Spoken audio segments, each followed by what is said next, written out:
Alrighty, Dominic. Hope you're doing well, buddy. Wanted to get this video over to you to just compare your mechanics to Derek Jeter's mechanics, like how we talked about the other day when we were doing our lesson. So just want to play these back to back, and then from there we're going to talk about it.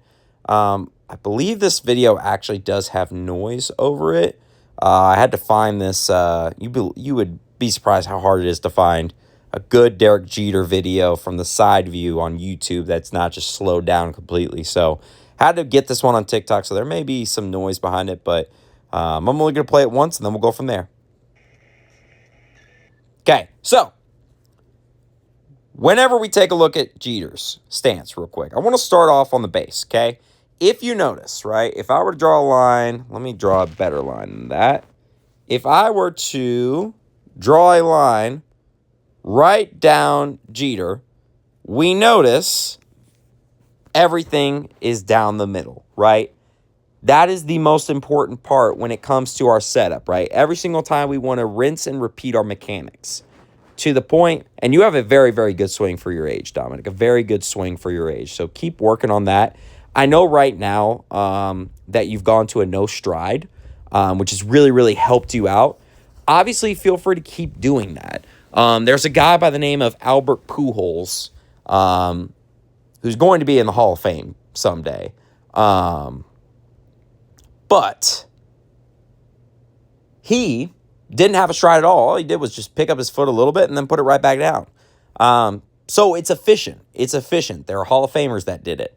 There are current MLB players that still do it. So understand, keep it up because it's efficient for you, and that's at the end of the day what matters the most. But the biggest thing that I would say is that we want to continue to be in a good position to where we are in the middle of our body, that all of our weight's in the middle of our body.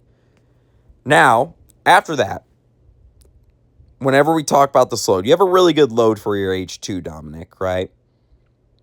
I want you to take a look at Jeter's first movement versus your first movement. You're going to notice, if I were to clear this, watch Jeter's hands, watch your hands. Jeter loads into his swing and drives to the baseball. Sometimes what you'll do, Dominic, is your very first movement will be down and then towards the baseball, right? Like this, where we drop and then we start moving towards the baseball. Now, I want you to see something real quick. I'm going to clear. Watch your elbow. Watch Jeter's elbow real quick. You're going to notice your elbow is way ahead, right? Jeter, for him, what he does is he connects this elbow, and we'll talk about this next lesson as well, of how we get this feeling of elbow connects into extension there, right? Because if we let this elbow keep going, what we notice is that our bat ends up being behind towards this way, taking us towards right field, right?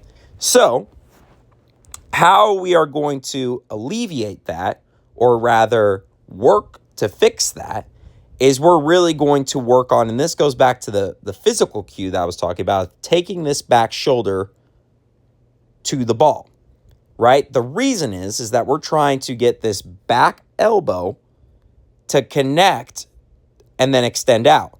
If you see Jeter, he takes the shoulder to the baseball, right? The shoulder's the first thing that gets there. And then his hands get to extension right there, right? So that's how we're going to get to that. And we'll keep working on that next lesson as well, Dominic, of how we get there.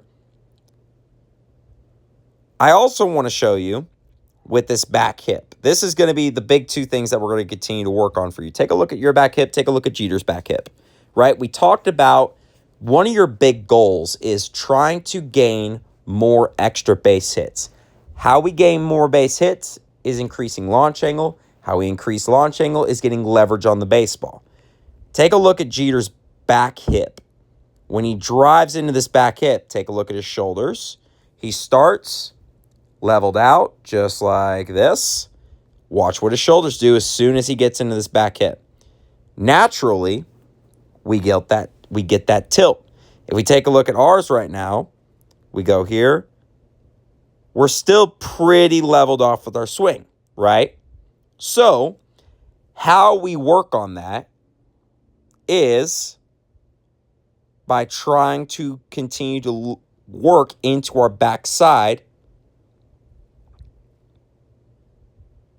and drive through the baseball, right? Because you have really, really good hips for your age, Dominic. And I think there's a lot more in the tank that we can utilize, but it's working. How do we efficiently get into this back hip? Or rather, how do we have the most output into your swing, right? And I think that's really going to be a big factor of utilizing this back hip more, right? Because if you notice, very, very similar finish points with the lower half. The difference is the upper half.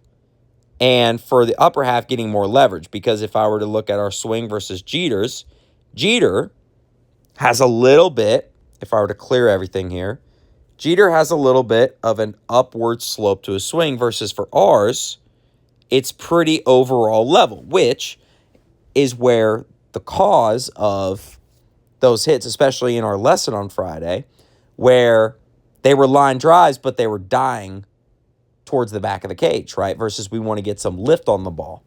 Obviously, it's going to take time to get to there too, Dominic. Understand for you, we're at a really, really good place, especially for how young you are, and we're talking about these things. So that's really, really good stuff. And again, Dominic, for your age, you have a great swing, and it's only going to continue to get better. We have a lot of time to work and grow.